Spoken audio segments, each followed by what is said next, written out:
Hi there, this is Joel and welcome to another OET speaking tip video. Most candidates believe that they are just someone who is there to answer questions and get information from the listener. Well, that is not so. When you enter that room, you are not just a responder, but a leader of that conversation. So if you waste your time waiting for your patient to take charge, you will be losing valuable marks which could affect your overall score. So what do we do?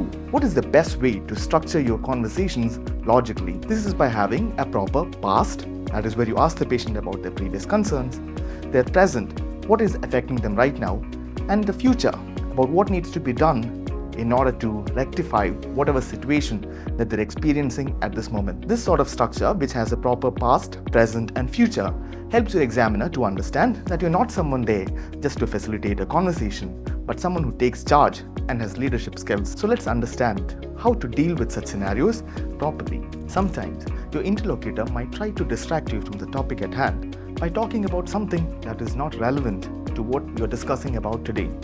This might be about past procedures or conditions they might have had. This is where the skill of redirection comes to your aid. This is a skill that all real nurses use on a daily basis to deal with patients who are not very cooperative. So you need to be firm but empathetic with your patient. Another skill which could come in very handy for you is the use of transitional phrases. So when you're feeling confused about what must I say, you should avoid awkward silences or waiting for the patient to ask something or give you a follow-up question. Here, you can use some phrases like, before we move on, or I'd like to tell you something else before we finish. This shows that you're confident about what needs to be done and you're willing to take that extra step to make sure that your patient is well accommodated. So the next time you walk in for your speaking test, make sure that you're fully committed to the role and lead the task. Earn their trust and pass like a pro. Until then, this is Joel signing out.